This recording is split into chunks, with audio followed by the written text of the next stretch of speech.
fat obese girl, took 10 lashes for mountain man. Next day, he asked her for a child. They tied Gideon Blackwood to the whipping post as if he were an animal. The sun over Redemption Falls burned white and merciless, baking the dust in the square until it rose in shimmering waves around more than 200 gathered townsfolk. Children sat on barrels, men leaned against porch rails, women fanned themselves with church bulletins as if they were watching some sort of show instead of a man's life being carved apart in front of them. Gideon Iron Bear Blackwood stood bound to the thick timber at the center of it all. At 39, he was a wall of muscle and scar, a mountain man who had earned a reputation for strength and stubborn honesty. Today, his broad back was bare, his wrists lashed high above his head, the rope biting into weathered skin. Sweat rolled down his shoulders, catching the light like molten gold. Sheriff Morrison strutted across the platform, heavy boots thudding on the wood. In his hand, he held a long leather whip tipped with cruel metal knots. His face was flushed, eyes glittering with vindictive pleasure. "Gideon Blackwood," he shouted, voice carrying over the murmuring crowd. "You laid hands on my boy. You dared to strike the son of the law. For that, you'll take 10 lashes. Let this be a lesson to anyone who thinks they're above me in my town." Whispers rippled through the square. Some people knew the truth, that Thomas Morrison, drunk and mean, had thrown the first punch in the saloon 3 nights ago, that Gideon had only shoved him away, that the sheriff's son had fallen, hit his head, and bled more pride than blood. But no one stepped forward now. The sheriff snapped the whip once, just for the sound of it. Then the first lash fell. It cracked like lightning and landed across Gideon's back, raising an angry welt that immediately darkened. He grunted through clenched teeth, but refused to cry out. The second blow tore across old scars. The third made his knees buckle, the rope jerking him upright again. By the fifth, his breath came ragged, sweat and blood mixing as they slid down his ribs. "Come on," someone from the crowd shouted. "Make him scream." If you're hearing this right now, listening from somewhere far from Redemption Falls, tell me, where in the world are you? Because even across time and distance, injustice has a way of sounding the same. The sheriff raised the whip for the 6th strike. "Stop!" The word cut through the air like a bell. The crowd parted as a woman pushed forward, stumbling over booted feet and hemmed skirts. She was 28, soft-bodied, and thick around the middle, her plain brown dress already damp with heat. Her dark hair was pulled back in a simple knot, tendrils clinging to her flushed cheeks. Most people in town only ever noticed her size. Felicity Winters, the orphan who scrubbed pews at the church, the girl they called the fat one behind her back and sometimes to her face. Now she stood between Gideon and the sheriff, arms spread wide, chest heaving. "Stop," she said again, voice shaking but loud enough to carry. "He's innocent. I saw what happened. Thomas Morrison attacked him first. Gideon only defended himself." The sheriff's lip curled. "No one asked you, girl." Someone in the crowd snickered. "Look at that. Gideon's got himself a pet cow." Laughter erupted. Felicity flinched but didn't move. Tears shimmered in her eyes, but her feet stayed planted. "If someone has to take the last 5 lashes," she said, voice breaking then steadying, "let it be me. I'll take them in his place." The square fell silent. On the post behind her, Gideon's head jerked up. "No," he rasped, bloodied back rising and falling. "You don't know what you're saying." She turned, and for the first time he saw her eyes up close, wide, frightened, but burning with something fiercer than fear. "I know exactly what I'm saying," she whispered. "You don't deserve this." The sheriff smiled slowly, savoring the moment. "You want to take his punishment, girl?" he drawled. "Fine. Let's see how much loyalty a fat nobody really has." And as the deputies reached for her, the town watched, breath held, as Felicity Winters stepped forward to trade her unmarked skin for Gideon Blackwood's blood. They dragged Felicity forward before Gideon could twist free of the ropes. His voice tore from his throat, raw from pain and fury. "Don't touch her! Leave her alone!" But his words were swallowed by the sheriff's orders. Two deputies seized Felicity's arms and pulled her toward the post. She stumbled once, her knees hitting the dirt, but she forced herself upright. Her breath shuddered, her fingers trembling violently as they untied Gideon just long enough to shove her into his place. He staggered forward, dizzy from the blows, reaching for her. "Felicity, don't—" She pressed her palm to his chest, stopping him. "It's all right," she whispered. "I can do this." Then they pushed her against the post. Her wrists were bound high, just as Gideon's had been, pulling her arms upward until her dress stretched tight across her back. The townspeople craned their necks, some driven by morbid fascination, some by guilt, some by spite. The sheriff walked a slow circle around her. "You really want to take his punishment?" he sneered. Felicity swallowed hard but nodded. "Yes," he chuckled. "Fine. Let's give the people a show." The sixth lash fell. The whip cracked against the thin fabric of her dress, tearing through it with ease. Felicity screamed, a raw, startled sound she immediately bit back, pressing her forehead against the wooden post. Gideon lurched forward, but the deputies held him fast. "Stop!" he roared. "She can't take this." The sheriff lifted the whip again. "You should have thought of that before letting her speak out of turn." The seventh lash was worse, sharper, deeper. The crowd gasped as a line of blood appeared on the torn dress. Felicity's knees buckled, but she forced herself upright again, fingers curling into fists. A woman in the crowd whispered, "Why would she do this?" A man beside her replied softly, "Because he's the only one who ever treated her kind." The eighth lash fell. Felicity sagged. Her breath came in broken sobs now, her whole body trembling. Gideon strained against the deputies, muscles bulging, veins standing out like cords. "Sheriff!" he shouted. "You're going to kill her!" But the sheriff's eyes gleamed. He was enjoying this far more than Gideon's punishment.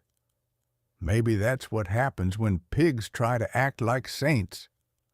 The ninth lash struck so hard that Felicity cried out and slumped forward entirely, the ropes taking her weight. "Enough!" someone yelled from the crowd. But the sheriff ignored them. He raised the whip high, letting the sun glint off the metal tips. The 10th lash landed. It tore through the last intact strip of fabric. Felicity went silent, not because she didn't feel the pain, but because her body simply couldn't produce sound anymore. She hung limp, skin torn, breath shallow and uneven. The square went dead quiet. Even the sheriff suddenly seemed unsure. A deputy muttered, "Sheriff, that's enough." Gideon dropped to his knees beside Felicity as soon as the deputies cut her down. He caught her before she hit the dirt, gathering her into his arms as though she were something fragile and irreplaceable. Her head lolled against his chest. Her eyes fluttered half open. "You shouldn't have," he whispered, voice breaking. Her lips trembled, forming barely a sound. I had to. Why? A tear slid down her cheek. Because you don't deserve pain, not you. Gideon's throat clenched. You don't even know me. Felicity blinked weakly. I've watched you. You're always kind. You treat people right, even people like me. She winced as her back brushed against his arm. I couldn't let them hurt you more, she whispered. He held her tighter, lowering his head to her hair. You should never have taken those blows from me. Someone in the crowd stepped forward nervously. Sheriff, this wasn't right. Another joined in. She saved him. This isn't justice. The sheriff's face flushed with anger. Anyone else want 10 lashes? Silence fell again. Gideon gathered Felicity into his arms, lifting her gently. I'm taking her with me, he said. No, you're not, the sheriff growled. She's under my jurisdiction. Gideon turned his head slowly, and there was nothing of mercy left in his eyes, only a cold, ancient fury. She saved my life, and if you try to touch her again, Morrison, I will bury you. The sheriff stiffened, but didn't move. Without waiting for permission, Gideon carried Felicity through the silent crowd. No one dared block his path. He lifted her carefully onto his horse, then climbed behind her, holding her securely against him. Her head rested weakly against his shoulder. As they rode out of town, dust swirling around the hooves, Gideon whispered into her hair, I swear to you, you will never suffer another blow as long as I breathe. Behind them, the town watched in stunned silence, and ahead lay the rugged trail to his mountain cabin, where her pain and his guilt would shape a bond neither of them yet understood.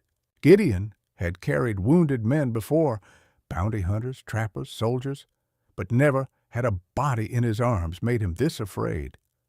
Felicity was conscious in flickers, her head resting against his chest one moment, rolling weakly the next. Every time she winced, every soft gasp of pain, it felt like the lash striking him all over again.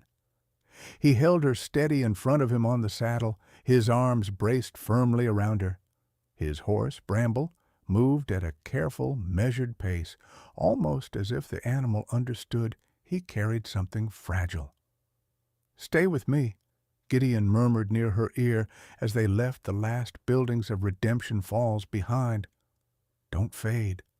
Her voice was breathy, faint. I'm trying. He shifted her gently, pulling her closer to his chest to keep the cold wind from touching her torn back. The sight of those wounds, raw, opened like cruel red mouths, burned itself into his mind. He had thought he'd known pain. Today, he'd learned a new meaning of it, watching someone else suffer in his place. They followed the narrow trail that wound into the foothills, the sun sinking behind the jagged teeth of the mountains. Shadows stretched long across the road. Crickets buzzed. A hawk circled overhead. Gideon, Felicity whispered. He leaned down close. I'm here. Is it far? Another 2 hours, he admitted quietly. I'll stop halfway and give you water. She nodded faintly. Okay? But her breathing was growing shallow. Her body sagged heavily against him. He swallowed hard. Talk to me, Felicity. Tell me something. Anything.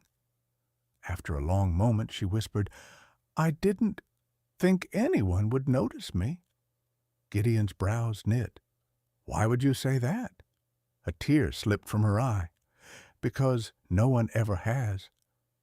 The words hit him harder than the whip had. He wasn't good with comforting words, never had been, but something in him refused to stay silent now. I noticed, he said. She blinked weakly. When? He let out a breath, remembering. Last winter. You were sweeping snow off the church steps. Everyone walked around you, but you kept working even though your hands were shaking. Your face was red from the cold, and you still smiled at the children running by. She swallowed. You remember that? Yes. There was a pause. Soft. Fragile. No one's ever remembered anything about me. Gideon tightened his arms around her. They should have. They rode deeper into the wilderness. The land shifted, sagebrush giving way to tall pines, the smell of sap and earth growing thick in the cooling air. Twilight painted the sky in dusky purples and fading gold. At a small clearing, Gideon stopped the horse. He reached into his saddlebag, pulled out a canteen, and lifted it carefully to her lips. "Small sips," he murmured. She obeyed, wincing each time she moved. Her skin was pale, her breaths shallow. "You're burning up," he muttered, touching her forehead. "We need to get you home." "Home," she repeated softly, the word trembling. "I've never had one." His chest tightened. "You will now."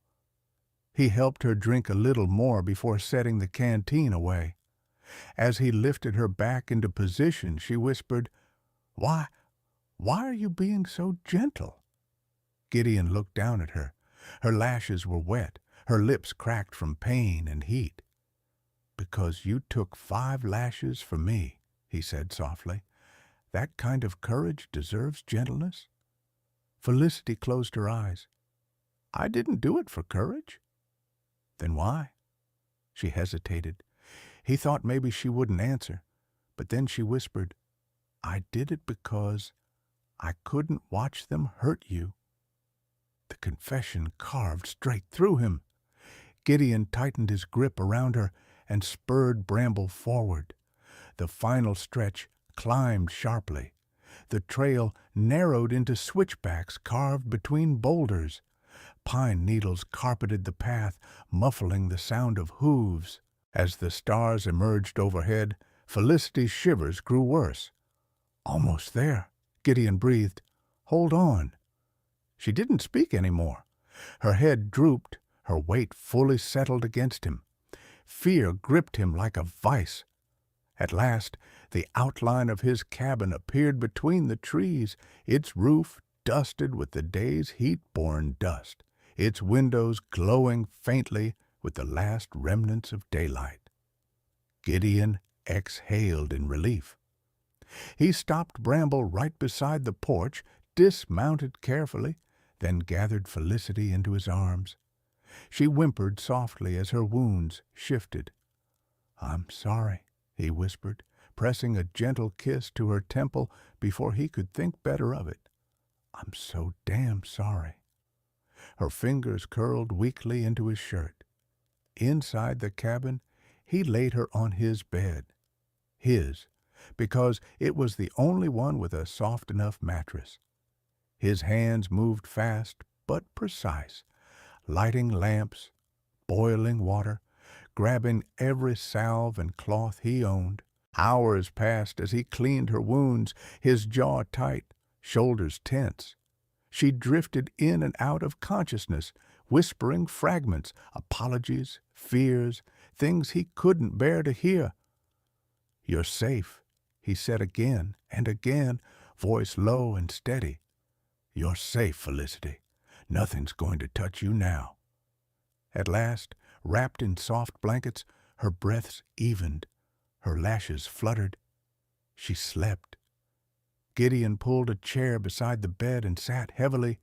The fire crackled. The night deepened. The mountain winds whispered against the cabin walls. And Gideon watched her, the woman who had bled for him, feeling something grow tight and unstoppable inside his chest. Whatever came next, he knew one thing with perfect clarity. He would never let the world hurt her again. Felicity woke to the scent of pine smoke and something warm and savory drifting through the air. For a moment, she didn't know where she was.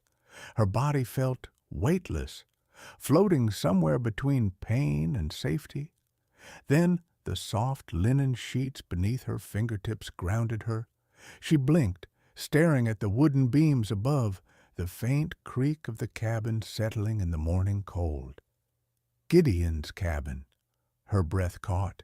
She shifted slightly. Pain flared across her back like fire, and she stifled a cry. Immediately, footsteps thundered across the floorboards. "Felicity, you're awake?" Gideon appeared in the doorway, his hair tousled, shirt half-buttoned, sleeves rolled to his elbows, eyes red-rimmed from lack of sleep. He looked like he'd been sitting vigil all night, and the moment he saw she was conscious, his entire posture softened. "I'm here," he murmured, moving to her side. "Easy now. Don't try to sit up yet." He reached out instinctively, then hesitated, his rough hand hovering inches above her shoulder as though terrified he might hurt her. Felicity swallowed hard. Did I sleep long?" she whispered. Gideon shook his head. "A few hours. Enough that I started worrying you weren't going to wake." His voice cracked at the end. Felicity blinked in surprise. She had never imagined a man like Gideon, towering, stoic, feared, could sound so afraid. I'm sorry," she murmured. He frowned. "Don't apologize. You've nothing to be sorry for." She looked away, cheeks warming. "I'm used to apologizing. For everything." Gideon exhaled slowly as though fighting anger, not at her but for her. Not here, not in this house. The gentle firmness in his voice made her eyes sting. He lifted a mug from the bedside table. "I made broth. It's warm, easy to swallow. Can you drink a little?" She nodded. Gideon slipped one arm, carefully, beneath her head and shoulders, raising her just enough to sip. The movement made fire ripple across her wounds, but Gideon murmured, "Breathe, Felicity. I've got you." He held the mug to her lips. She drank small sips, the warmth spreading through her. "It's good," she whispered. He looked startled. "You mean that?" She nodded. "It tastes like someone cares." Gideon swallowed hard and set the mug aside. "I'll get more later. For now, you rest." But she shook her head faintly. "I want to sit up just a little, to see the room."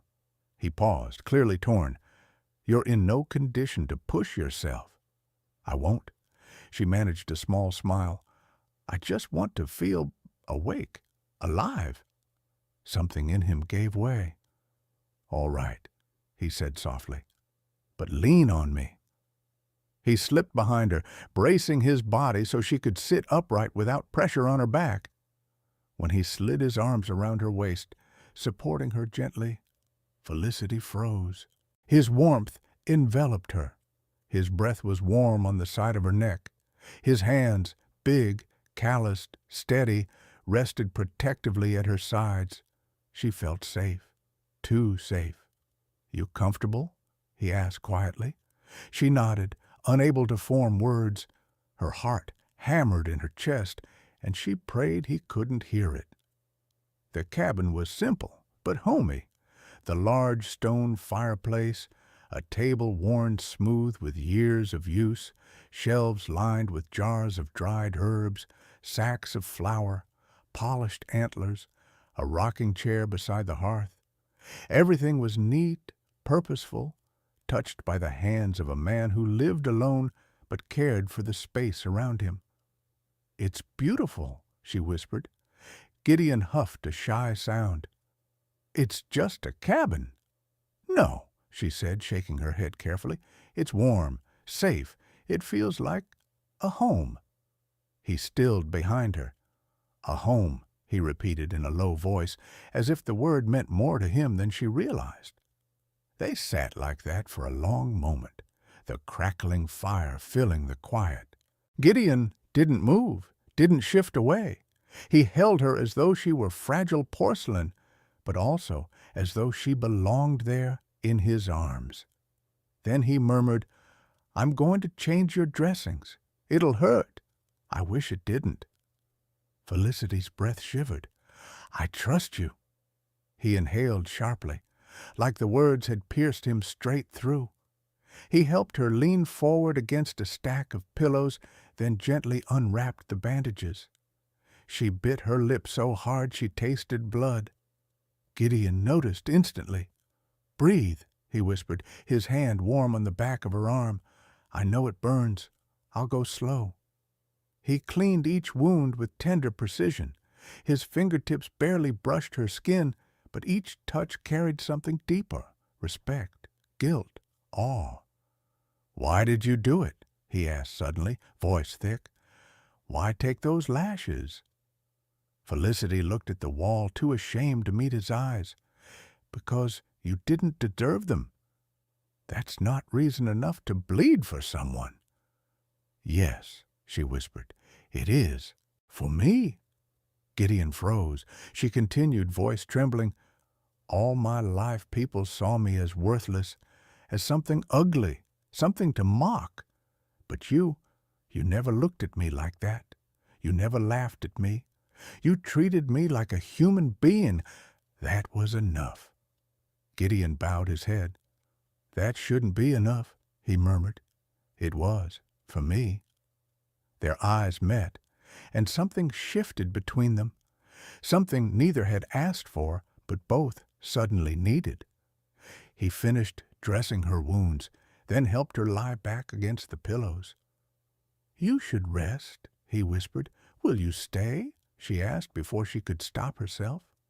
He paused, chest rising slowly. "I'm not leaving," he said. "Not tonight, not ever, unless you ask me to." Her breath hitched. Gideon pulled a chair beside the bed and sat, his presence a wall between her and the world. Hours passed. Felicity drifted in and out of sleep. Each time she stirred, Gideon was there, reading an old frayed Bible, sharpening his knife quietly, humming low under his breath. And each time she winced, he stood immediately. As night deepened, she whispered, "Gideon?" His head lifted. "Yes?" She hesitated, cheeks warm. "Why are you being so gentle?" He held her gaze for a long, agonizing moment. Then, in a voice rough with a truth he had never spoken before, he said, "Because no one ever was gentle with me." Silence. Deep. Heavy. Transformative. And in that moment, Felicity understood something profound. Gideon wasn't just tending her wounds, he was revealing his own. She reached out, her hand trembling. "Then let me be gentle with you, too." He stared at her hand like it was something sacred. Then he took it, carefully, reverently, and held it in both of his. Neither spoke, neither needed to. Something had begun between them, slow, hesitant, tender, and neither of them knew where it would lead. But for the first time in their lives, both felt the smallest spark of hope. The next morning, the mountains woke first, gold light spilling over granite ridges, birds scattering from the treetops, the cool scent of pine sweeping into the cabin. Felicity stirred beneath the blankets, her breath soft, her lashes trembling. Gideon was already awake, sitting in the chair beside her with a cup of coffee and a look that was far too intense for a man trying to appear calm. "You're safe," he murmured the moment she opened her eyes. It had become almost a ritual now. His first words, her anchor. Felicity offered a small smile. "Good morning." Gideon stood instantly. "You're in pain?" "Only a little," she whispered. "Less than yesterday." "That's something," he said quietly, helping her sit against the pillows. He fed her warm oatmeal in small spoonfuls, waiting patiently between each bite. Felicity tried not to look at the way his hand shook, not from fear, but from something deeper, a storm she could almost feel rolling beneath his ribs. When she finished eating, he sat on the edge of the bed. "There's something I need to tell you," he said. Felicity's breath caught. "What is it?" He hesitated, jaw flexing, as though weighing whether he had the right to share the darkest parts of himself with her. 3 years ago, he began slowly, I worked as a scout for the Union Army. I wasn't a soldier. I refused to join. But I knew the mountains, and they needed guides. Felicity listened, heart pounding. One winter, my unit was ambushed. A man I trusted, Captain Rawlins, left us to die to save his own skin. 18 men froze in the snow that night. I dug graves with my bare hands. His voice scraped low. I survived. When I crawled into camp days later, half delirious, the captain called me a liar. He said I abandoned the men, not him, and the officers. They believed him. Felicity reached for his hand. "Gideon, I swore I'd never trust another man in authority again, especially not a man with a badge." His eyes darkened. "Sheriff Morrison reminds me of Rawlins. Same eyes, same coward's pride." "So that's why you kept fighting him," Felicity whispered. "Yes, and that's why he wants me gone." A silence stretched between them. Then Felicity swallowed. "Do you want to know my secret?" Gideon looked at her sharply. "You owe me nothing." "But I owe myself the truth," she said softly. He waited, still as stone. "My parents died a year ago," she murmured. "But before they passed, they told me something I haven't told anyone." She took a shaky breath. "My mother wasn't just a housemaid. She was the daughter of Arthur Calloway." Gideon's brows drew down. "As in Calloway Lumber Company?" Felicity nodded. "But the Calloways are wealthy, influential." "They disowned her when she married my father," Felicity whispered. "She said she never regretted choosing love over money. But when she died, she left me a box. Inside was a marriage certificate and a deed to 40 acres of untouched timberland north of Redemption Falls." Gideon's heart hammered against his ribs. "Felicity, that land is worth a fortune." "I know, but Sheriff Morrison knows too." Gideon stiffened. "How?" "A few months ago, Thomas, Sheriff's son, found the deed in my room at the church. I'd been showing it to Father O'Brien, wondering what to do. Thomas stole it. He told his father, and suddenly the sheriff wanted me gone. He offered to buy the land for $20. When I refused, the harassment started." Gideon's jaw clenched. "That's why you were always sweeping streets alone. Why people mocked you. Why the sheriff let them." Felicity nodded, tears slipping down her cheeks. "They wanted me to break, to leave town, to disappear so they could take the land." Gideon stood abruptly, pacing the cabin like a caged animal. "That bastard," he growled. "He wanted me punished, not for Thomas. He wanted to break the only witness who knows his family's corruption." Felicity watched him, voice trembling. "Gideon, I'm scared." He froze. Then he walked to her, knelt beside the bed, and took her hands in his. "You're not facing this alone," he said firmly, "but the sheriff has power." "I don't give a damn about his power," Gideon snapped, softer than anger, sharper than fear. "Listen to me. You're safe here. This cabin is built on rock. No one gets within 50 yards without me seeing them first." She swallowed. "They'll come back." "Then let them," he said, eyes burning with a quiet fury. "Let them try." Felicity felt heat rise in her chest, fear and comfort mixing into something she didn't have a name for. "But Gideon, what if they hurt you again?" she whispered. He brushed his thumb across her knuckles. They won't. How can you be sure? His voice dropped low, unyielding. Because last time I had something to lose. This time I have someone to protect. Felicity's breath hitched. Someone to protect. Her. Then, as if sensing the weight of the moment, Gideon stood. You need rest. I'll check the traps and bring back fresh water. I'll stay close. As he moved toward the door, Felicity called softly, Gideon? He paused. She held his gaze with wide, earnest eyes. I'm glad you didn't die that day. Gideon swallowed hard. So am I. He stepped outside, closing the door gently behind him, and Felicity, alone with the crackling fire, pressed a hand to her chest. Feeling the truth she had been too afraid to speak, finally rising within her. She didn't just care for him, she was falling for him. And deep down, she prayed the world wouldn't tear them apart before either of them could admit it aloud. The storm rolled in without warning, a churning wall of gray cloud swallowing the mountains as the sun dipped behind the ridge. Gideon felt it before he saw it, the air thinning, the birds vanishing into silence, the woods holding their breath. He'd lived long enough on these slopes to know when danger was coming. He just didn't know it would come in the shape of men.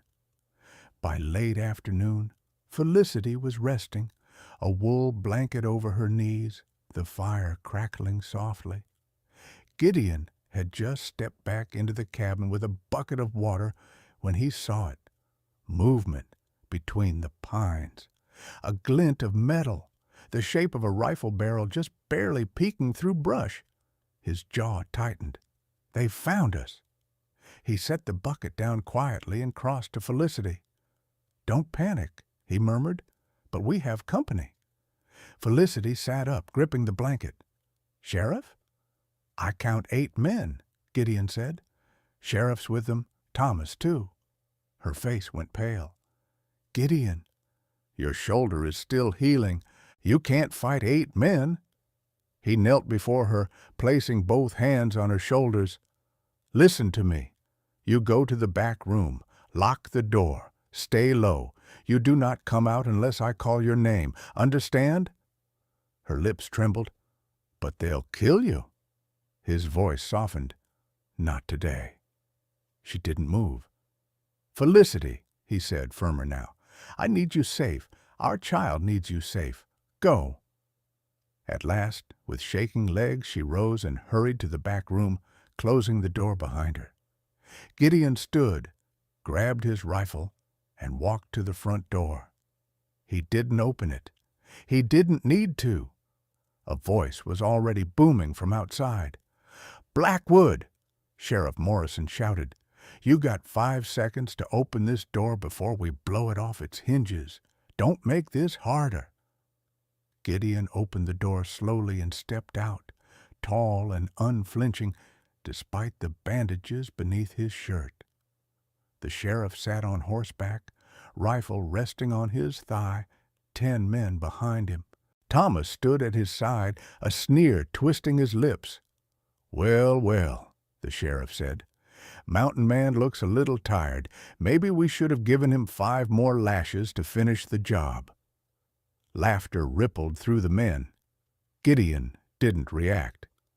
You're trespassing. We'll leave, the sheriff said, after you hand over the girl. Gideon's voice was ice. No. She stole something that belongs to my family, Sheriff Morrison snapped. The deed, the land. She's been spreading lies, saying my boy attacked her, saying we bribed judges, stole property. She told the truth, Gideon said, and you know it. The sheriff's face darkened to a dangerous red.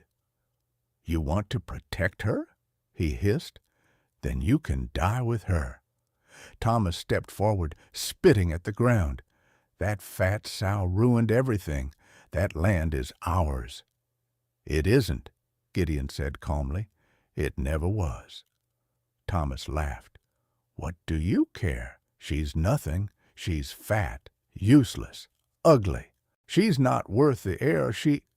Gideon moved before Thomas finished. One punch, hard, fast, and final, knocked Thomas backward off his feet, sprawling in the dirt. The men gasped.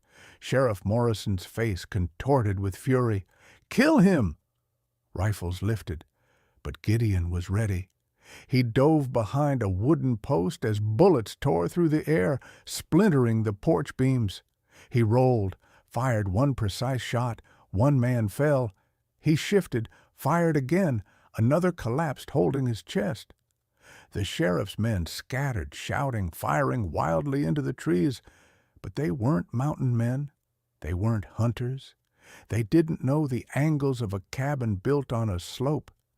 Didn't know how echoes distorted aim. Didn't know Gideon's skill came from surviving a lifetime alone. 3 more shots. 3 more men down. The sheriff screamed, "Useless idiots, surround him!" Gideon ducked behind a barrel, reloaded, and fired again, hitting a man hiding behind a stump. But then, a click. Empty. He reached for another cartridge. Too late. Sheriff Morrison rushed him, tackling him into the wall. Gideon grunted as pain tore through his healing shoulder. The sheriff jammed a revolver against Gideon's ribs. "You think you can win?" the sheriff snarled. "I run this town. I run this territory. That girl will die before the sun sets." "No," Gideon growled. "She won't." He grabbed the sheriff's wrist, twisting hard. The revolver dropped.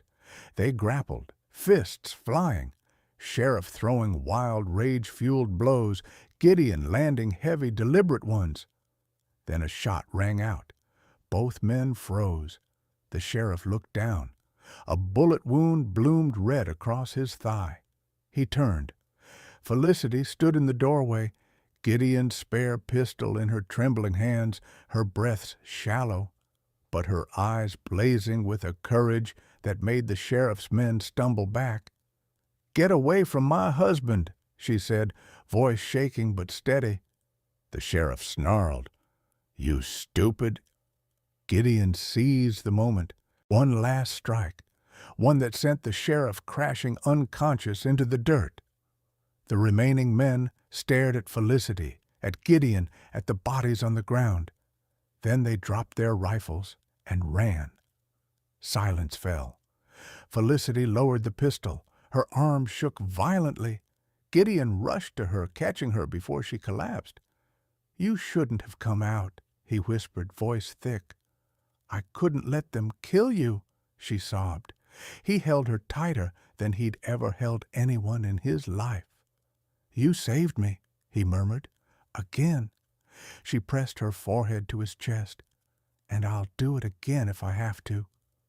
Gideon closed his eyes, overcome with something deeper than gratitude, heavier than fear, stronger than anything he had felt in years. He didn't say the words yet, but he knew. He would die for this woman, and he would live for her too. The cabin was still shaking from the echoes of gunfire when Gideon carried Felicity inside, one arm beneath her knees, the other around her back, easing her down onto the worn sofa beside the fire. The flames cast a soft glow on her face, pale, exhausted, but alive. Alive because she had chosen to risk everything for him. He knelt before her, brushing a strand of hair from her cheek. "Are you hurt?" She shook her head. Just frightened." He rested his forehead gently against hers. "You were brave." "Too brave." His voice cracked. "Seeing you walk out that door nearly stopped my heart." Felicity took his rough, calloused hand and pressed it against her chest. "I told you I wouldn't let them take you. Not again. Not ever." He exhaled shakily, his thumb tracing her knuckles. Outside, the storm clouds were breaking. The last streaks of sunlight pierced through the treetops, scattering gold across the windowpane. The world beyond their walls was still dangerous, a town ruled by corrupt men, a sheriff's family full of vengeance. But for now, for this fading hour, peace drifted in like a warm blanket. Gideon rose to his feet and stirred the fire, adding another log. Sparks leapt upward, filling the room with soft, crackling light. When he returned to Felicity's side, she reached for him instinctively, fingers curling around his sleeve. "Sit with me," she whispered. He did. She leaned her head against his shoulder, letting the rhythm of his breathing calm the remnants of fear trembling inside her. For a long while they said nothing. The only sounds were the fire, the wind easing outside, and Gideon's steady heartbeat beneath her ear. Finally, he spoke, softly, as though the words might break if he said them too loud. "You're safe here." Felicity closed her eyes. He placed an arm around her, pulling her closer, the gesture natural, protective, full of a tenderness he once believed himself incapable of showing again. "This place," he murmured, "this cabin, it's yours if you want it, not because of the child, not because of what you did for me, but because you belong somewhere you're cherished." Her breath hitched. "Are you sure?" He nodded. "It's your home now, if you'll have it." Tears welled in her eyes, quiet, grateful tears. She had never been offered a home by anyone, a place where she wasn't mocked or dismissed or used, a place where someone looked at her and saw strength, courage, worth, a place where someone loved her. She didn't say the word aloud, but she felt it, and she felt his answering warmth in the way he held her, steady and sure. Outside, the last light of day faded, leaving only the glow of the fire inside, a small, bright world that belonged solely to them. Yet beyond the cabin walls, questions lingered. Would the sheriff's allies return? Would the town accept her? Would their fragile happiness survive what lay ahead? Hope flickered like the flames. Felicity rested her hand on her stomach, where new life was growing. Gideon covered her hand with his.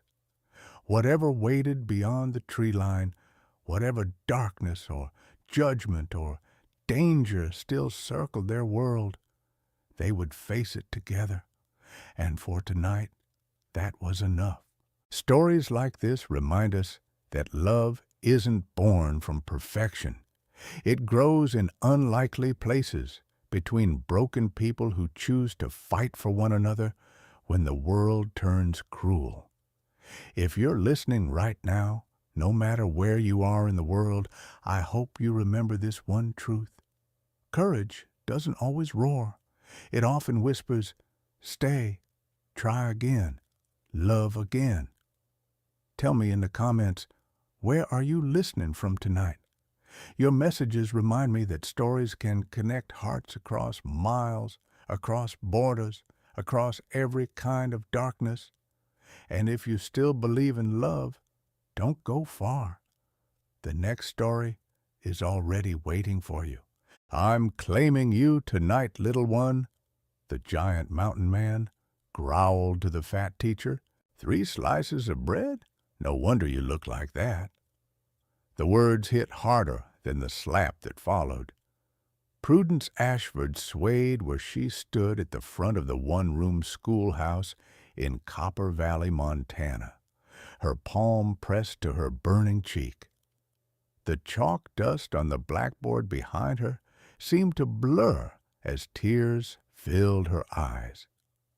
She had stayed late, as she always did, wiping the board clean, straightening desks, stacking slates so her students could walk into order instead of chaos the next morning.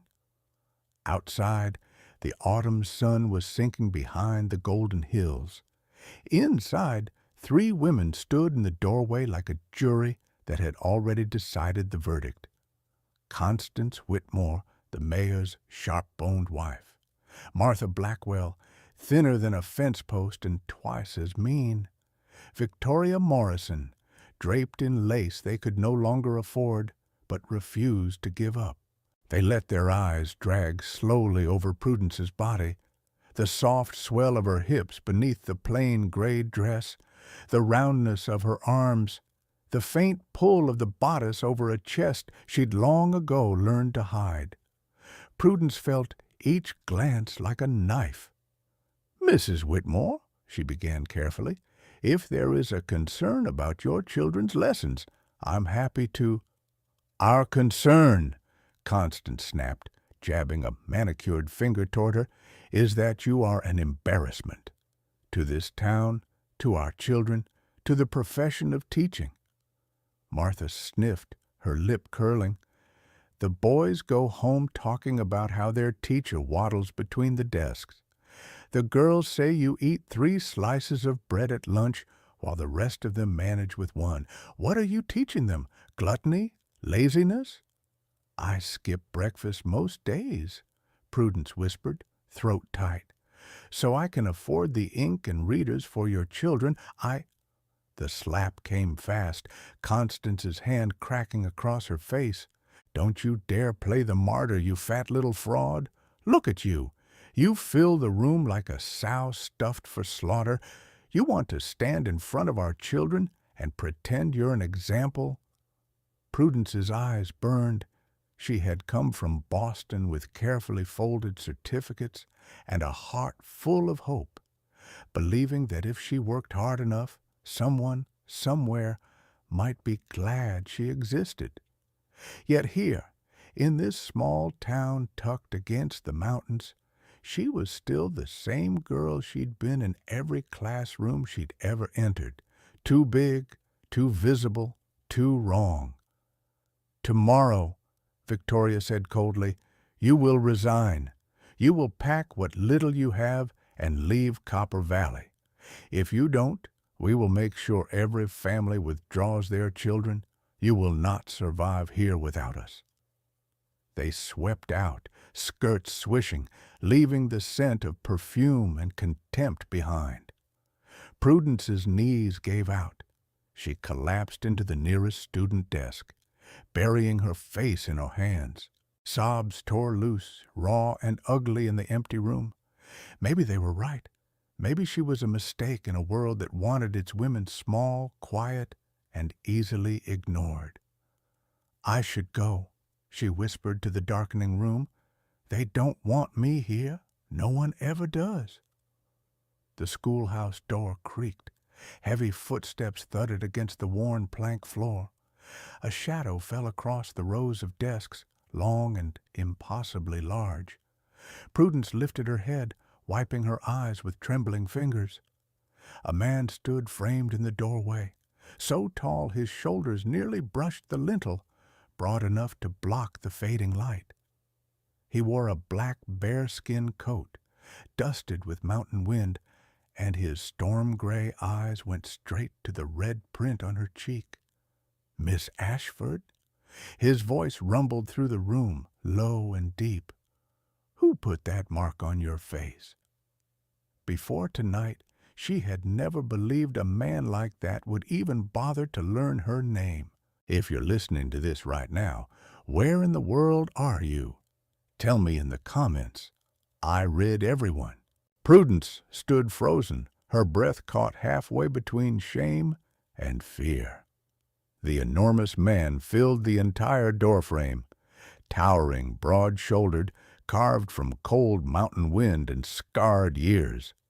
His hair was a wild fall of black down to his shoulders, his beard thick but neatly kept, his coat stitched from the hide of a grizzly he'd killed with his own hands. Copper Valley whispered about him constantly. Children swapped stories about how he could lift a bull on his own. Old men at the saloon swore he'd once dragged a wagon out of a ravine, barehanded. Women, married or not, looked twice when he passed. Goliath Bear McKenna, the tallest, strongest mountain man in Montana Territory, and the last man anyone expected to walk into a schoolroom. But he wasn't looking at the desks or the stove or the lesson slates. He was looking at her, at the red swelling on her cheek, at the way she tried to hide her trembling hands inside her sleeves, at the hurt she couldn't mask. "I asked you a question, Miss Ashford," he said quietly, but the quiet in his voice was the kind that came before storms. "Who struck you?" Prudence straightened instinctively as though bracing against the wind at her back. "No one. I just tripped." His eyes narrowed. "You didn't trip. That's a handprint." She dropped her gaze. "Please, Mr. McKenna, I don't want trouble." Goliath stepped farther inside, each footstep echoing like distant thunder. He moved slowly, deliberately, as if afraid that even his presence might frighten her more. "It's too late for that," he said. "You're already in trouble, and so are the ones who hurt you." Prudence felt tears well again, ashamed that she couldn't control them. "It doesn't matter. They just want me gone. I should go. Maybe they're right." Goliath stopped in front of her desk, close, but not invading her space. "Tell me who." She squeezed her eyes shut. "Mrs. Whitmore, Mrs. Blackwell, Mrs. Morrison. They told me to resign. They said I was—" Her voice broke. "Too big to teach, too ugly to be seen." For a long moment the room went still. The stove crackled. Dust swirled lazily in a strip of fading light. Then something ancient and dangerous flickered through Goliath's eyes. Not cruelty, never that, but fury, protective and absolute. "They humiliated you," he growled, "in your own classroom." Prudence tried to wipe her cheek again, embarrassed by her tears. "It happens everywhere I go." "No," he said, the word ringing like an oath. "Not anymore. It ends here." She looked up, startled. He wasn't a man of flowery speech. Everyone in town knew that. But the conviction in his voice made her stomach twist, like something heavy breaking apart inside her chest. He reached for a small wooden chair and turned it so he could sit across from her, lowering his enormous frame until they were eye level. The contrast was startling. Him, massive and rugged as the mountains. Her, soft and round and always folding inward to take up as little space as possible. "Miss Ashford," he said more gently, "my nephew Tommy is in your class. He comes home every day talking about how you teach fractions with marbles, how you read stories with voices, how you never shout even when the boys act like little devils. He likes you." Her breath caught. "Tommy? Really?" Goliath nodded. "And I've seen the papers he brings home. They're better than anything my sister learned from her teacher at his age."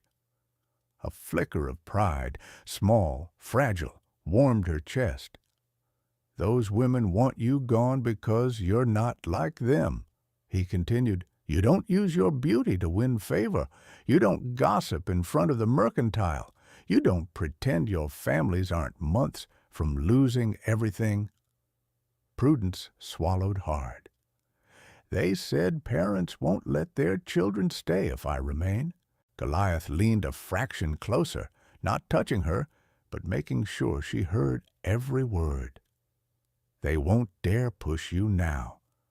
"Why?" she whispered. "Because I'm going to give them a reason to fear crossing you." Her pulse jumped. "I don't want to cause problems." "You're not," he said. "They already did that. I'm fixing it." She shook her head. "Mr. McKenna—" "Goliath," he corrected, voice softer. The sound of his name on his own lips sent a strange warmth through her. "Goliath," she repeated, her voice barely above a murmur. Something flickered behind his eyes, something that changed the way he looked at her. "Good," he said quietly. "Now, hear me clearly." He braced one hand on the desk beside her, not touching, but close enough that she felt the heat of him. "Tomorrow morning," he said, "I'm walking you to school, and tomorrow night I'm standing in the saloon and announcing something this town won't dare question." She blinked. "Announcing what?" His voice dropped into a low, rough growl. "That you belong to me, that you're my intended, and that anyone who lays a hand on you will answer to me." Prudence's breath stopped, completely. Her pulse roared in her ears, her cheeks burned. "But why would you do that?" Goliath stood up slowly, towering over her once more, his shadow falling across her like shelter, not threat. "Because you deserve protection," he said, "and because I won't watch another good woman be broken by this town." He paused. "Not again." A tiny tremble ran down her spine at the raw ache in his voice. The next morning arrived crisp and wind bright, carrying the scent of pine and smoke down from the mountains. Prudence woke before dawn, her heart heavy with dread and humming with something even more dangerous, hope. She stared at her reflection in the warped metal mirror above the wash basin. Red-rimmed eyes, soft cheeks, a body that filled the room in ways she had been taught to hate. How could she stand beside a man like him? How could anyone believe it? Yet his voice still echoed in her mind. Low, rough, absolute. "You belong to me now, little one.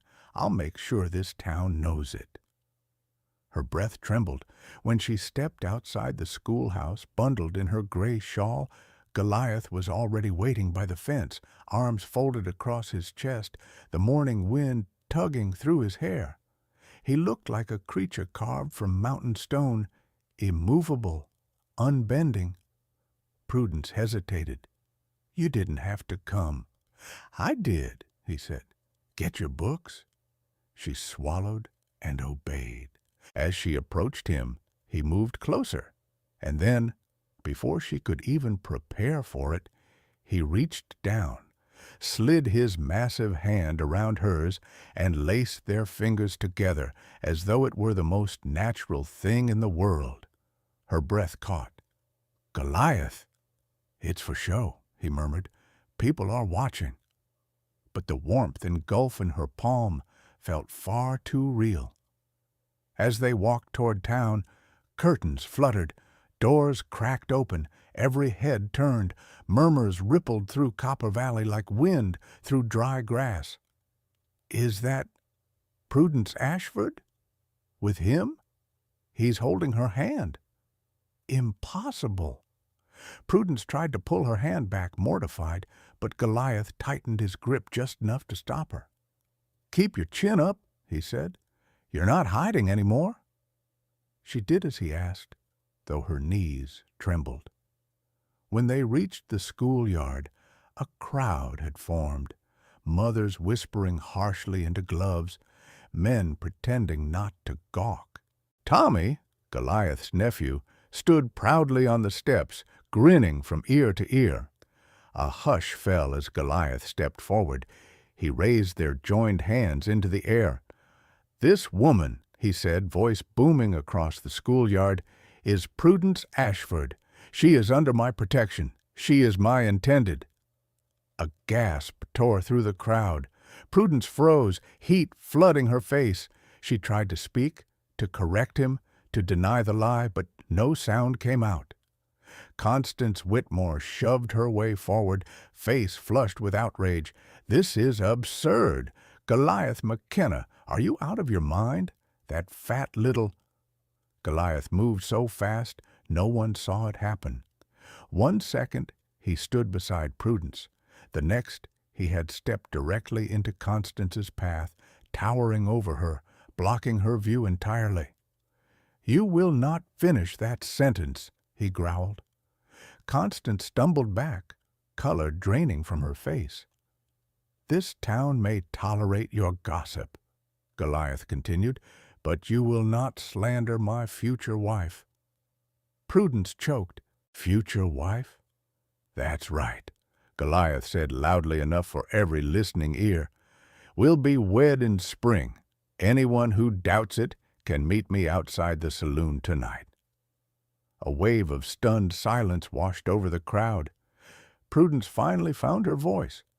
"Goliath, you didn't have to."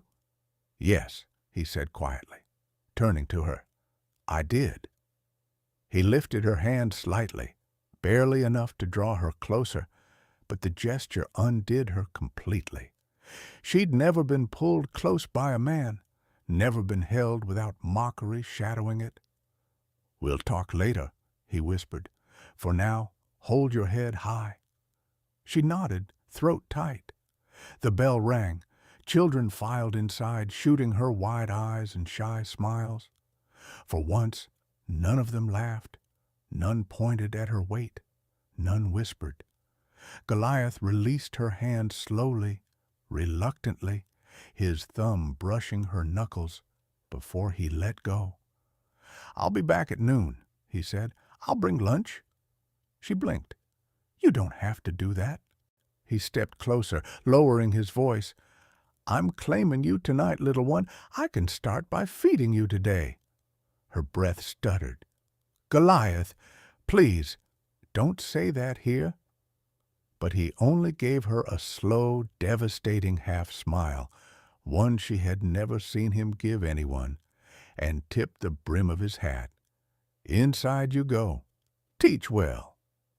Then he turned and strode away toward the ridge, every line of him radiating possession, fury, and something else, something she barely dared name. The rest of the morning passed in a blur. The students were unusually well behaved, stealing the glances at her and whispering behind hands. Prudence tried to focus on arithmetic, phonics, handwriting, but her pulse kept thundering in her ears. Goliath McKenna had announced her as his intended, a man like him, claiming a woman like her. For protection, she reminded herself, for show, for safety, nothing more. But deep inside, deep where she kept all the hope she'd never dared speak, something small and warm unfolded its wings. Night fell early in Copper Valley, the sky bruising purple over the timbered roofs before sinking into darkness. Lanterns flickered to life along Main Street. Wagons rattled home. Horses snorted clouds of steam into the cold air. And the saloon filled. It always did at the end of a long day, but tonight the air held something different, an electric buzz of anticipation, curiosity, and tension. Men nursed their drinks slower. Women lingered at windows longer. Everyone had heard the rumor. Goliath McKenna was bringing a wife, not just any wife. Prudence Ashford, the fat school teacher, the woman they had mocked behind lace gloves and polished mustaches. And he planned to announce their engagement. The doors swung open with a heavy groan. In stepped Goliath. Even in a crowded room, he looked like a mountain walking. His shoulders blocked half the doorway. His black bearskin coat draped over him like a cloak cut from night itself. His storm-gray eyes cut through the crowd with the steady force of a drawn rifle. The room quieted instantly. Behind him, Prudence stepped in, hesitantly, timidly, her gray shawl wrapped tightly around her shoulders. Her cheeks were flushed rose-red from the cold. Her hands trembled around the small brown reticule she carried. She felt every eye on her, every whisper, every disbelief. And then, just as she began to shrink back, Goliath reached out without looking and slid his hand into hers, large, warm, unshakable. He tightened his grip. She inhaled sharply. He heard it, and without breaking stride, he murmured low enough for her alone, "You stay right beside me, little one. No shrinking tonight." Prudence's heart thudded. They walked through the saloon, moving toward the center where the card tables lay empty, men abandoning their seats as if the tide were sweeping them back. A few cowhands murmured Goliath's name. A rancher raised a hesitant hand, but most simply watched. Goliath stopped, turned, lifted Prudence's hand for all to see. The room went dead quiet. He didn't shout. He didn't pace. His voice, when it rolled out, was deep enough to silence even the upstairs gamblers. "I've come to set a truth in this town," Goliath said, "and I want no gossip or whisper fighting it." Prudence swallowed, trembling. He continued, "Prudence Ashford is my intended. She'll be my wife in spring." Gasps. A chair scraped the floor. Whispers burst like sparks. What? She? With him? He's gone mad. How could he choose her? Goliath ignored all of it. He lifted her hand higher, gently but unmistakably possessive. "She is under my protection. Anything said about her from this night forward is something said about me." Silence again, thick, fraught. Then a sharp, angry voice sliced through it. "Constance Whitmore." She shoved her way to the front, cheeks red, feathers trembling on her hat. "This is an outrage. That woman, she attacked me. She—" Goliath turned his head very slowly and fixed her with a stare that could have frozen the river outside. "You struck her?" he said quietly. "You humiliated her, and you threatened her career. You think I didn't hear?" Constance faltered. She provoked—" "No," he growled. "She breathed. That's all you people need as excuse to hate someone better than you." A low murmur rippled through the saloon. Martha Blackwell stammered, This is improper, Goliath. She's large, unfit. Imagine what children will think." Goliath took one step forward. Martha stumbled back like a leaf in the wind. "My nephew," he said, "learned more from her in 6 months than the whole town learned from your gossiping circle in 6 years." Prudence's eyes widened. Her breath caught. He wasn't defending her for show. He believed this. Victoria Morrison sneered. "Mark my words, this is a farce, a trick. No man would claim a woman like her." Every muscle in Goliath's body went perfectly still. Then he reached down, hooked an arm around Prudence's waist, and drew her fully against his side. Prudence gasped, her breath stolen. Goliath's voice dropped into a deep, wolfish growl. "No man? Then hear me clear." He lowered his head. His lips brushed the top of her ear. "I've claimed her." The room erupted. Someone dropped a mug. Someone else cursed. A gambler whispered something lewd, and Goliath's glare silenced him instantly. Prudence's knees nearly buckled. He wasn't finished. "Her size," he said, voice rising over the noise, "is not shame. Her body is not a crime. And if any man or woman says otherwise, let them step forward now. I will answer." No one moved. No one dared. Then, to Prudence's absolute shock, Goliath brought a hand to her chin, tilting her face up toward him. His fingers were impossibly gentle, though his stance radiated lethal promise. "Look at me," he murmured. She obeyed. "You don't hide from them," he said softly. "Not when I'm here." Her lashes trembled. "Goliath! Everyone's watching." "Good." His eyes darkened. "Let them see." And he pressed a slow, deliberate kiss to her forehead. A claim, a declaration, a stake in the earth that no one would dare challenge. Prudence's breath hitched. The saloon became a blur of gasps and stares. He kept her close, closer than any man had ever dared, his hand large and warm at her back. "This is only the beginning," he whispered into her hair. The moon hung low over Copper Valley when Goliath guided Prudence out of the saloon. The night air felt shockingly cold after the heat and noise inside. Prudence's pulse still fluttered wildly, her forehead tingling where he had kissed her in front of the entire town. She followed a half-step behind him, breath clouding the air, her mind spinning. He'd claimed her. He'd announced an engagement. He'd pulled her against him like she mattered. All of it was supposed to be pretend, a protective ruse, a plan. But she could still feel the imprint of his hand on her back. Goliath secured his horse, then turned to look down at her. The lantern light from the saloon doorway spilled across his features. High cheekbones, the strong plane of his jaw, the intensity of someone who had lived too long with only silence and mountains for company. "You ready?" he asked softly. "For what?" Prudence stammered. "To go home," he said. "To my cabin. Until this settles, you're staying with me." Her heart nearly stopped. "Goliath, I can't stay in a man's home. It isn't proper." "Nothing about tonight was proper," he replied, not unkindly. "But it was necessary." He lowered his voice. "And I won't leave you alone in that schoolhouse with half the town plotting against you."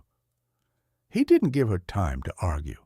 Instead, he lifted her onto his horse with surprising ease, his hands sliding under her arms, lifting her as though she weighed nothing.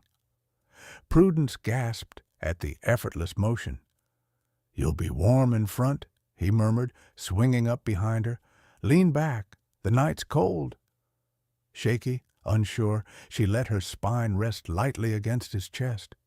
The warmth of him seeped through her shawl instantly. His arms came around her, steady and secure, guiding the reins. The horse moved into the dark, hooves thudding softly over the frosted earth. The ride to his cabin took nearly an hour, winding through pine-thick trails and quiet meadows glazed with silver moonlight. Prudence could feel every rise and fall of his breathing, every rumble of his voice when he occasionally murmured, "Easy, girl," to the horse.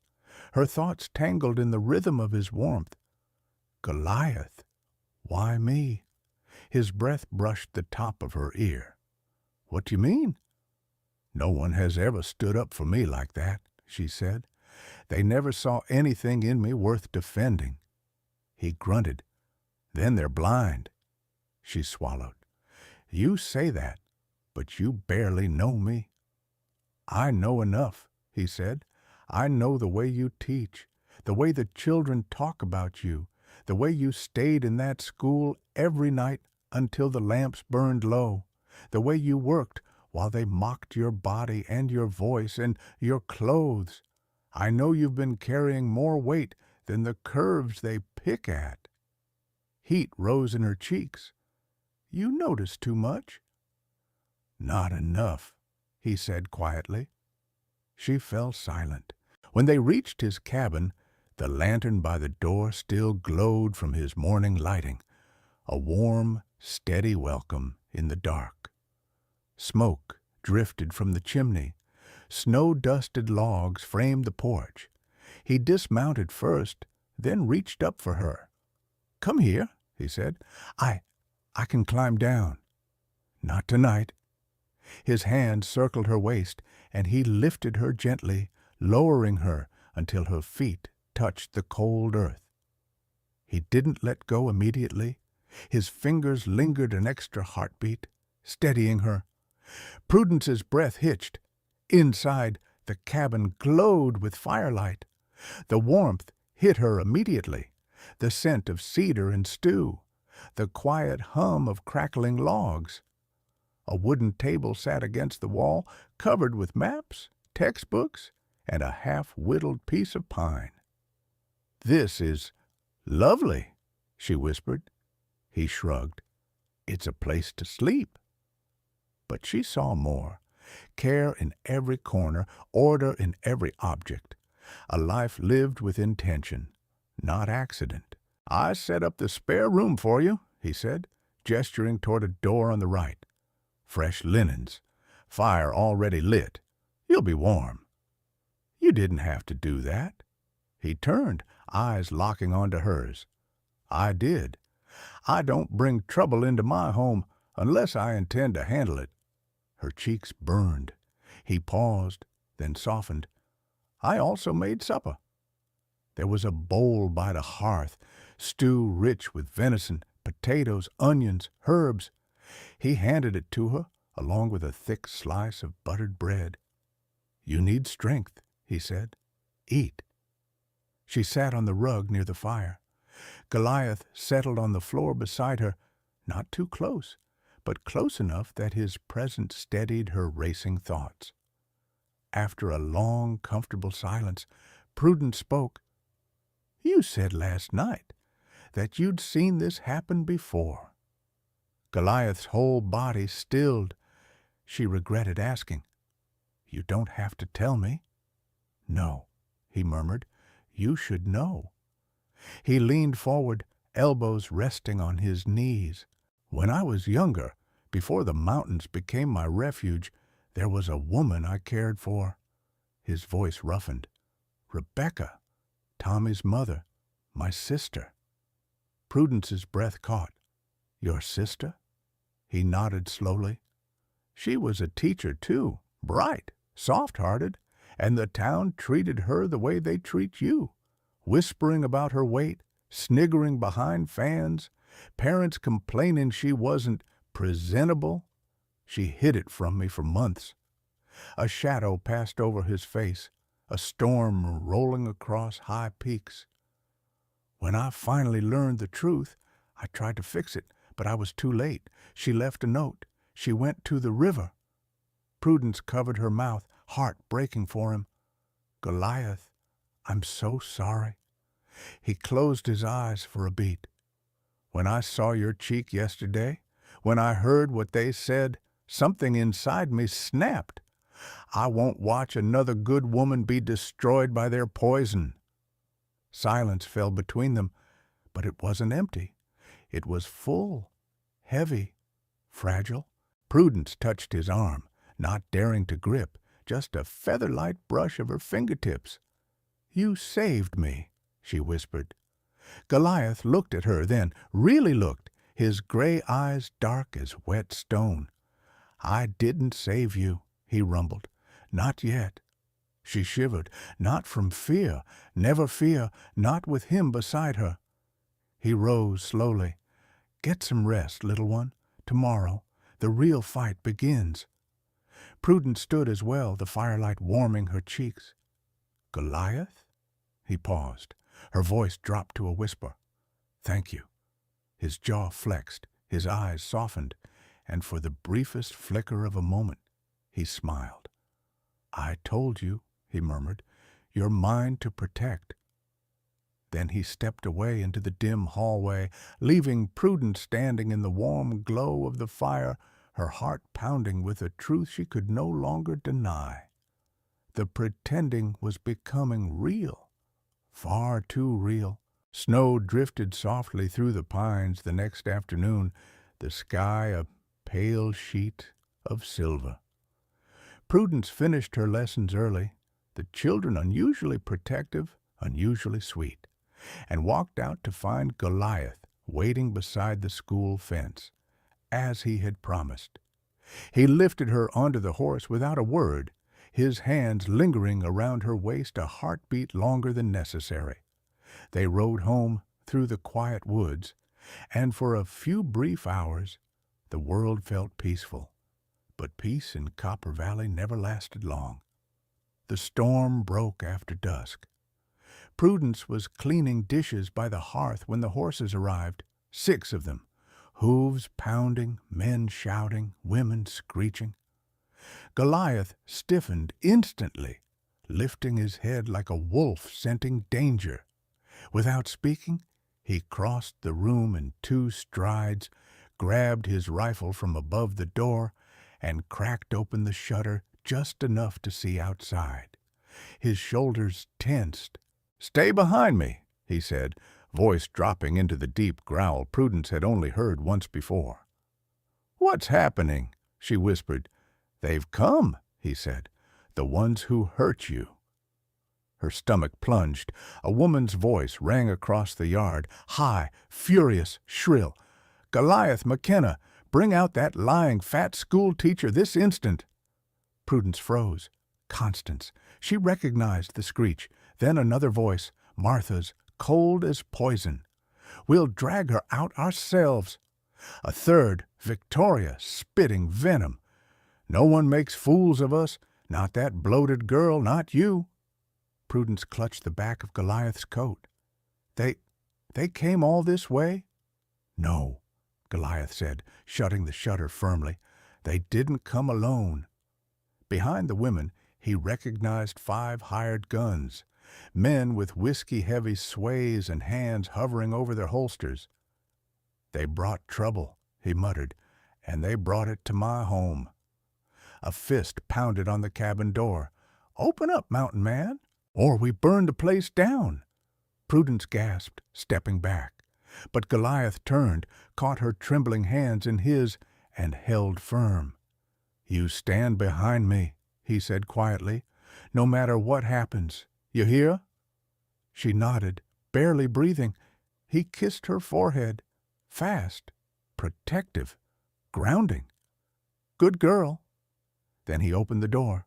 Cold wind swept in, snow swirling behind the lanterns held by the furious women on the porch.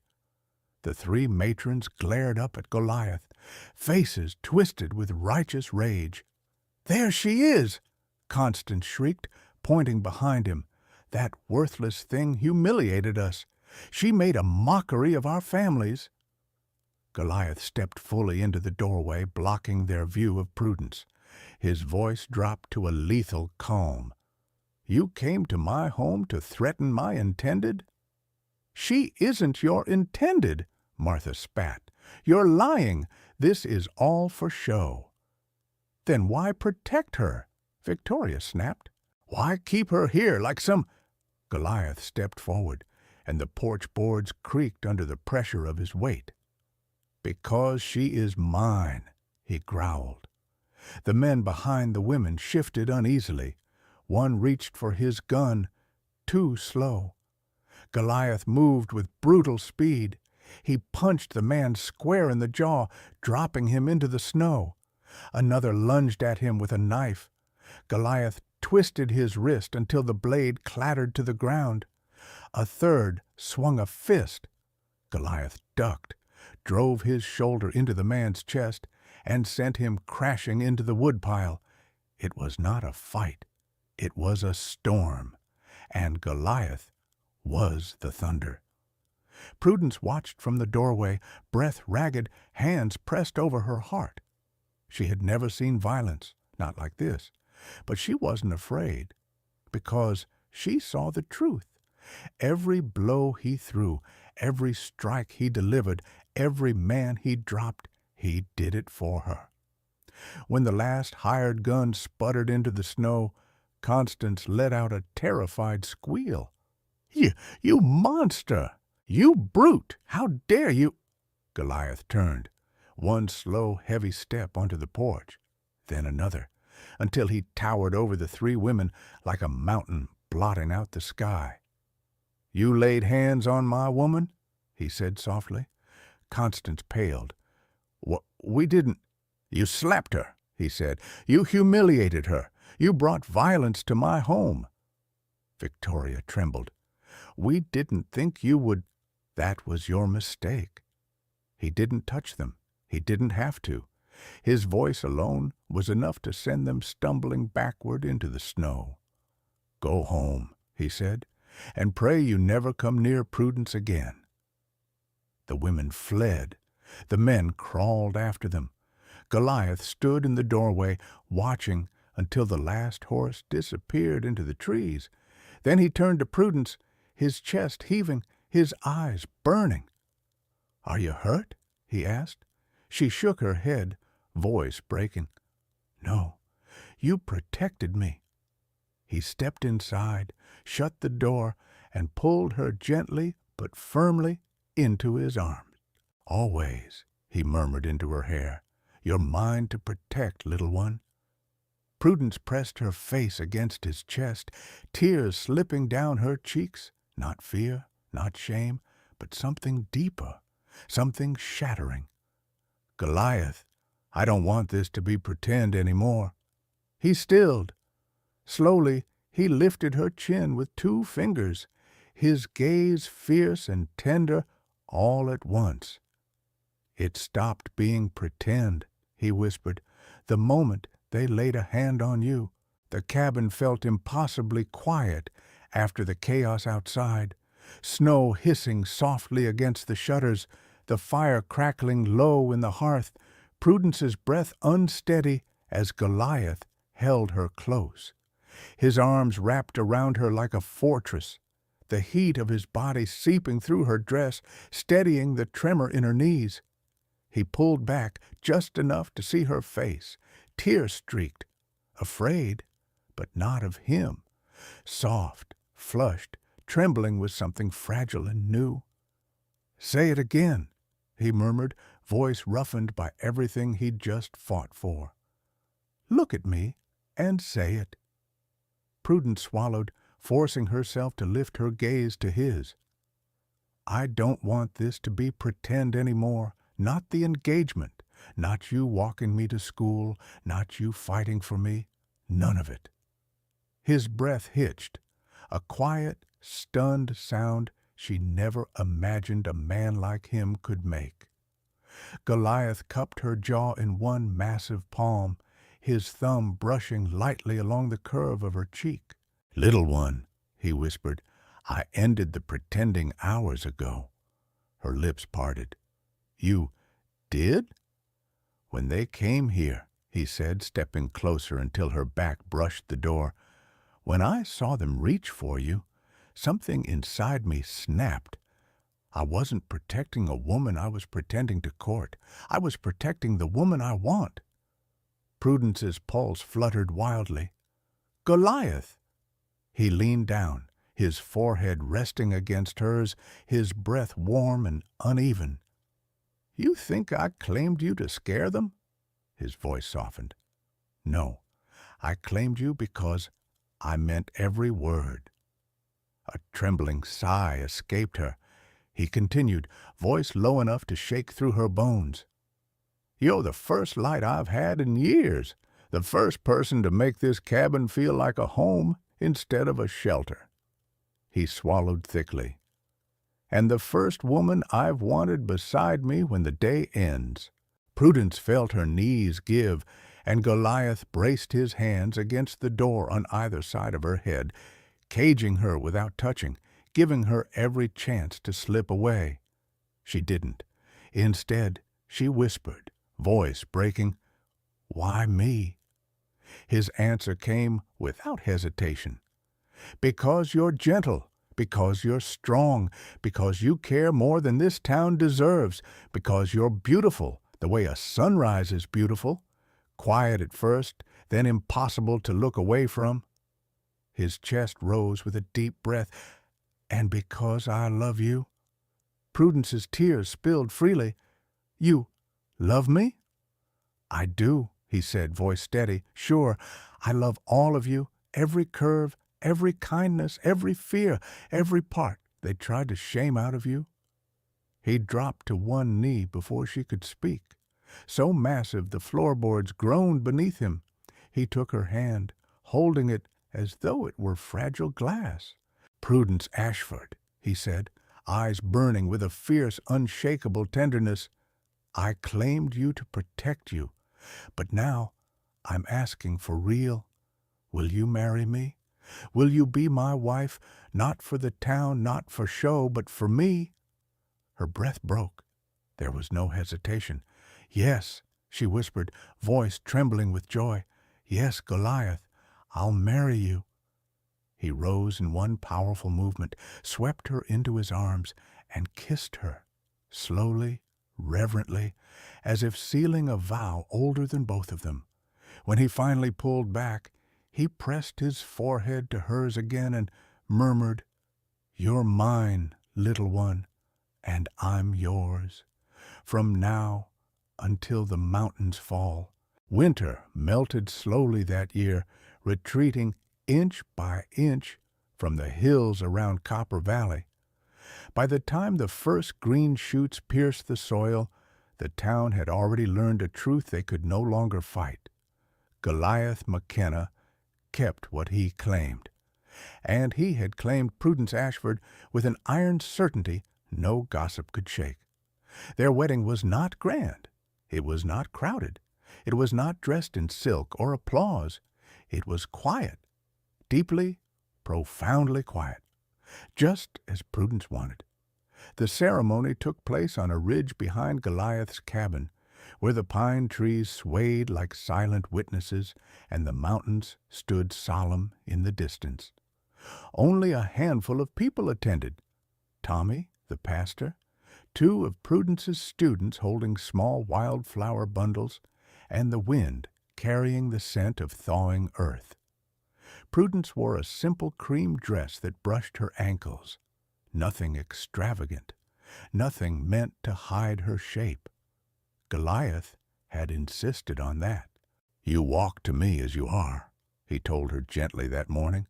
"Not smaller, not different, just you." His voice broke a little when he said it. Goliath himself wore a black vest and a clean white shirt, the closest thing to formal he owned. His hair had been tied back, though wisps escaped the leather tie. Prudence thought he looked like he'd been carved from the mountain rock behind him. When the pastor asked him to speak his vow, Goliath didn't look away from her, not even once. "I've lived alone long enough to forget how a home should feel," he said, his voice quiet but steady. "Then you walked into my life, and it was like the fire started burning again.